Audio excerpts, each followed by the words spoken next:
जी, अब हम ज़रा देखते हैं कि instantaneous value of current and voltage क्या है। The value of AC current and voltage at any और voltage at any instant of time is called instantaneous value.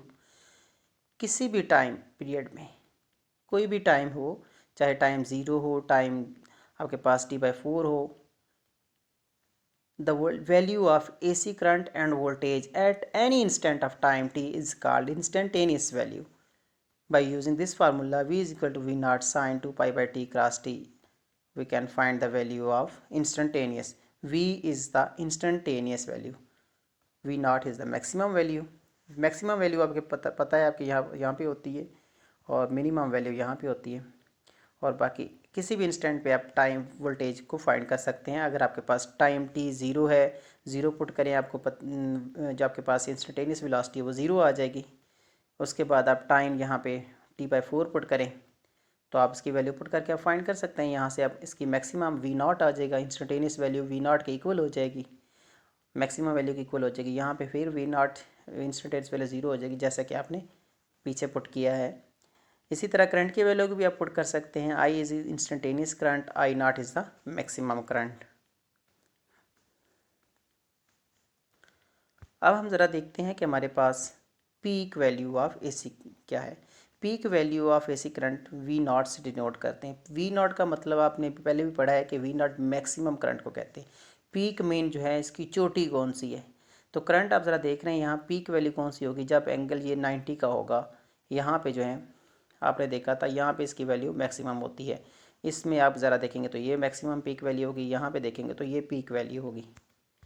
तो पीक वैल्यू की डेफिनेशन देखते हैं। The maximum value reach by the voltage और current in one cycle. एक cycle में जो maximum point होगा, ये देखें ज़रा, ये मैक्सिमम पॉइंट है, ये V नॉट है। इसी तरह ये मैक्सिमम पॉइंट है, ये V नॉट है। तो इसी तरह ये मैक्सिमम पॉइंट है। एक कंप्लीट साइकिल में जो मैक्सिमम वैल्यू है उसको हम पीक वैल्यू कहते हैं। इसको V नॉट फॉर वोल्टेज और I not for current. Second definition है पीक टू पीक वैल्यू, जिसको हम डिनोट करते हैं PP वैल्यू से। पीक टू पीक वैल्यू क्या होती है? पीक टू पीक, इसका मतलब एक पीक पॉजिटिव होगी, दूसरी पीक नेगेटिव होगी। तो इन दोनों का जो सम लेंगे, पॉजिटिव पीक का और नेगेटिव पीक का सम लेंगे, तो हमारे पास पीक टू पीक वैल्यू होगी। इसकी डेफिनेशन देखते हैं। Sum of positive and negative peak value is called PP value. PP value of voltage is 2V naught. इसी तरह PP value of current is 2I naught. I naught ये 2 value क्यों आई है? क्योंकि आप ज़रा देख सकते हैं कि अगर आप इसका सम लेते हैं, एक आपके पास ये पॉजिटिव वोल्टेज है और ये एक आपके पास नेगेटिव वोल्टेज है, तो इनका सम जब लेंगे तो आप वहाँ पे नेगेटिव, क्योंकि नेगेटिव साइड पे है तो नेगेटिव लेंगे, तो नेगेटिव नेगेटिव प्लस हो जाएगा। ये V naught plus V naught is equal to 2V naught. इसी तरह I naught is plus I naught is equal to 2I naught. Next हम देखते हैं कि हमारे पास very important short question, root mean square क्या है। इसका सेकंड नेम है इफ़ेक्टिव वैल्यू। कैसे फाइंड की जा सकती है? इसकी डेफिनेशन है overall all value of voltage और current which effect the circuit during alternate voltage और current is called root mean square value.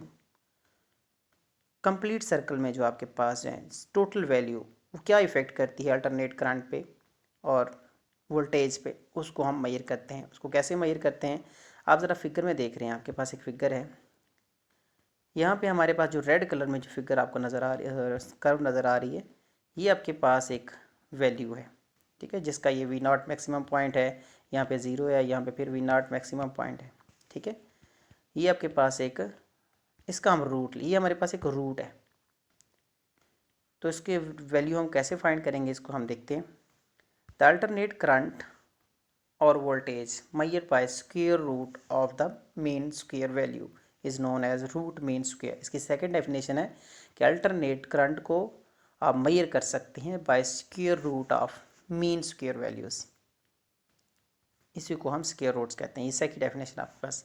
अब हम ज़रा देखते हैं सिग्निफिकेंस क्या है रूट मीन स्क्वायर वैल्यू के। स्टूडेंट सबसे पहले तो आप ज़रा ये देखें, ये आपके पास एक फिगर लाइन शो हो रही है, आपकी बुक की पिक्चर ली गई है, डायग्राम ली गई है। ये आपके पास एक वोल्टेज है वी नॉट, ये इसका मैक्सिमम पॉइंट है वी नॉट, जिसको आप पीक वैल्यू कहते हैं। यहाँ पे ज़ीरो, इसी तरह फिर ये मैक्सिमम नेगेटिव वाली साइड पे। ओके, अब ज़रा ये एक हमने क्या किया है, अगर वी को आप इसका स्केयर ले लेते हैं या इसका थोड़ा सा सिग्निफिकेंट स्टडी कर लेते हैं पहले। The average value of current and voltage over a cycle is zero. Average value of current और voltage over a cycle is zero, क्योंकि यहाँ पे पॉजिटिव है और यहाँ पे नेगेटिव है। अगर इनकी एवरेज ली जाए तो ये हमारे पास ज़ीरो आती है। लेकिन the power delivered during a cycle is not zero. Power का फार्मूला आपने स्टडी किया था, P is equal to I square, और कहते हैं कि पावर जो है डिलीवर की जाती है, power delivery during a cycle is not zero. जब कंप्लीट साइकिल लेते हैं, एक पॉजिटिव एक नेगेटिव साइकिल, तो उसमें जो करंट की पावर है वो ज़ीरो नहीं होती। क्यों? क्योंकि आई स्केयर होता है। आई स्केयर होगा तो नेगेटिव पॉजिटिव हो जाएगी, and the value of I square are positive even for negative value of I. Thus the average value of I square is not zero and is called mean square current. इसी को हम main square current कहते हैं, क्योंकि I square जो है इसकी power को ज़ीरो नहीं होने देता। अब सर आपके पास एक क्वेश्चन आ सकता है, prove that V root mean square is equal to 0.707 volt maximum volt. ये आपके पास रूट मीन स्क्वेयर की वैल्यू है, जिसको हम प्रूव करेंगे। अभी प्रूव करने का मेथड है, लेकिन ये एक MCQ टाइप क्वेश्चन है, इसको ज़रा अच्छी तरह देख लें। अब ज़रा हम देखते हैं रूट मीन स्क्वेयर को। रूट मीन स्क्वेयर को आप थोड़ा सा उलट पढ़ें तो आप क्या बनाएंगे, स्क्वेयर मीन रूट। प्रूव करने के लिए आपकी डेफिनेशन का नाम क्या है, रूट मीन स्क्वेयर, टर्म का नाम। आप इसको उल्ट पढ़ेंगे, स्क्वेयर मीन रूट। इसका मतलब है कि आपके पास ये जो वोल्ट लिया आपने वी, ये आपने इसका स्क्वेयर लेना है। जब आप इस वैल्यू का स्क्वेयर लेंगे, अगर मसलन फॉर एग्जांपल ग्राफ डायग्राम की फॉर्म में शो करते हैं, अगर मैं इसका स्क्वेयर लूँगा, ये वी था वी नॉट, ठीक है, तो ये क्या हो जाएगा, डबल हो जाएगा, इतना हो जाएगा। ये वी नॉट स्क्वेयर ले लिया आपने यहाँ तक। वहाँ पे मैं मैथमेटिकल फॉर्म में भी शो कर देता हूँ कि मैंने वी स्क्वेयर ले लिया, स्क्वेयर ले लिया। पहले क्या काम करना है, हमेशा अगर करंट की वैल्यू आए, वोल्टेज की वैल्यू आए, तो आपने हमेशा स्क्वेयर लेना है। तो ये आपने वी नॉट था, यहाँ पे डायग्राम की फॉर्म में भी देखें तो जाहिर है जब स्क्वेयर लेंगे तो इसका एम्पलीट्यूड भी इंक्रीज़ हो जाएगा, ऐसे इसकी वैल्यू इंक्रीज़ होगी। ओके, अब ज़रा हम इसका मीन लेते हैं। मीन कैसे लिया जाता है, करंट का हमारे पास दो ही किस्म का है, ज़ीरो है, मैक्सिमम है, ठीक है, ज़ीरो है, मैक्सिमम है। तो ज़ीरो प्लस मैक्सिमम दो ही टर्म्स आ रही है, इनकी एवरेज लेंगे तो हमारे पास डिवाइडेड बाई टू, तो हमारे पास वी स्क्वेयर किसकी इक्वल आ जाएगा, V square divided by two. ये आपने एवरेज ली है, minimum current maximum current divided by two. दो टर्म्स हैं, दो पे आपने डिवाइड कर दिया, तो वी स्क्वेयर ओवर आर आ गया। ये आपके पास मीन आ गया, स्क्वेयर लिया पहले फिर मीन लिया, तो आपके पास ग्राफ। अब आपके पास जो रूट है, अब आप इसका रूट लेंगे। जब आप इसका रूट लेंगे तो आपके पास ये वाला रिजल्ट आ जाएगा, ठीक है, ये वाला रिजल्ट। तो ये वाला रिजल्ट आएगा जिसको आप V over under square, root का मतलब आपने स्क्वेयर ले लिया, आप ज़रा टू अंडर रूट लेंगे तो आपके पास आ जाएगा 0.707। आप अंडर रूट कैलकुलेटर से ले सकते हैं, अंडर रूट 2 0.07 होता है, और साथ वी नॉट को मल्टीप्लाई कर दें। तो ये आपने प्रूव कर दिया कि आपके पास रूट मीन स्क्वेयर की वैल्यूज़ है। तो यहाँ पे अगर ग्राफ की लाइन में शो करेंगे, यहाँ पे ये हाफ हुआ था, यहाँ पे आपका ये वैल्यू थी मैक्सिमम, उसके बाद आपने स्क्वेयर लिया तो आपके पास ये वाला ग्राफ आया, क्योंकि स्क्वेयर लेंगे तो वैल्यू वी की बढ़ जाएगी।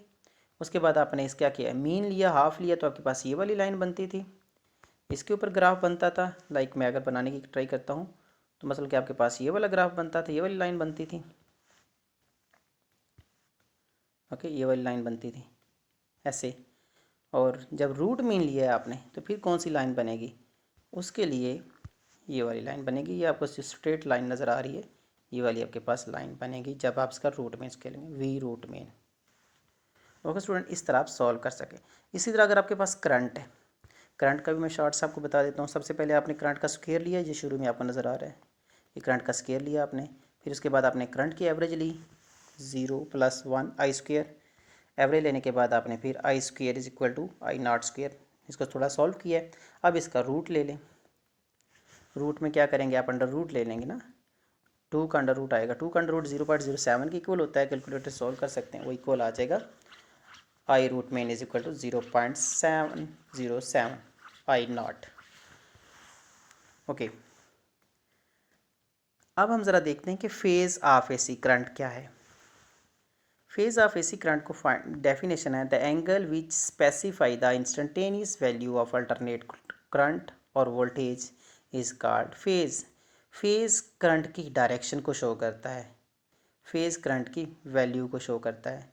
जिस तरह फेज़ एंगल जो है v is equal to V naught sine theta है, इसी तरह थीटा की वैल्यू अगर v is equal to sine omega T put कर दें तो आप देख सकते हैं कि करंट की और वैल्यू में और वोल्टेज में क्या फ़र्क है। अब ज़रा यहाँ पे देखें कि फेज़ क्या है। ये फॉर एग्ज़ाम्पल मैं अगर ले लेता हूँ, ये ग्रीन में ये मैंने करंट लिया है, और ये मैंने क्या कहते हैं, आपके पास एक ब्लू कलर है, इसमें आपने क्या ले लिया है, वोल्टेज। अब करंट और वोल्टेज में क्या फ़र्क है, करंट ज़ीरो से शुरू हो रहा है, इसका मतलब करंट की वैल्यू ज़ीरो है। यहाँ पे करंट की डायरेक्शन हमें पता चल गई कि करंट यहाँ पे ज़ीरो एंगल पे है। इसी तरह हम वोल्टेज की वैल्यू फाइंड कर सकते हैं, वो 90 पे है। तो ये हमारे पास फेज़ एंगल है, वो क्या करता है, the angle which specify the instantaneous value of alternate voltage और करंट। फेज़ लैगिंग और फेज़ लीडिंग क्या है। फेज़ लैगिंग, लैग मीन होता है कोई भी चीज़, कोई एंगल जो पीछे है कोई भी टर्म्स का, और फेज़ लीडिंग होती है, लीड मीन होता है कोई भी चीज़ आगे होती है। The phase difference between two alternate quantity is called phase lag and phase leading. Vector representation of alternate quantity क्या है, अल्टरनेट वोल्टेज और current can be graphically rotating vector and significant following condition. इसकी दो condition है जी, the length on scale show peak value of quantity, its length on scale show peak value of quantity. When the alternating quantity is zero, it is in horizontal position. Angular frequency of rotating vector is same as angular frequency of alternating current. जी student, आपके पास ये दो quantities हैं, current की value है यहाँ पे और ये वोल्टेज की है। करंट और वोल्टेज के दरमियान में कितना फेज़ एंगल है, तो आप कह सकते हो कि जो फेज़ लैग है वो करंट का है। करंट ज़ीरो से शुरू हो रहा है, उस वक्त वोल्टेज मैक्सिमम है, इनके दरमियान में फेज़ लैगिंग है, इनके दरमियान में एंगल का डिफरेंस है वो है 90। ज़रा यहाँ पे चेक करते हैं, यहाँ पे हमारे पास जो करंट की वैल्यू है वो है ज़ीरो और वोल्टेज की वैल्यू ज़ीरो, लेकिन करंट चेक करें तो करंट यहाँ पे मैक्सिमम है इसी पोजीशन पे, तो इनका दरमियान में डिफरेंस जो है 90 का है। और लैगिंग कौन है, लीडिंग पे कौन है, लीडिंग पे यहाँ पे हमारे पास वोल्टेज है बिल्कुल, और लैगिंग पे हमारे पास करंट है। It's length on scale show peak value of quantity. इसके सिग्निफिकेंट जो हैं वेक्टर रिप्रेजेंटेशन के लिए आप देख सकते हैं कि angular frequency of rotating vector is same as angular frequency of alternating current. ये फ्रिक्वेंसी और वोल्टेज करंट जो आप देख रहे हैं यहाँ पे, इनकी वैल्यू सेम हो रही है, उसी की बात कर रहे हैं यहाँ पे। ओके स्टूडेंट, आई होप कि आपको ये लेक्चर अच्छी तरह समझ आया होगा। Thank you very much.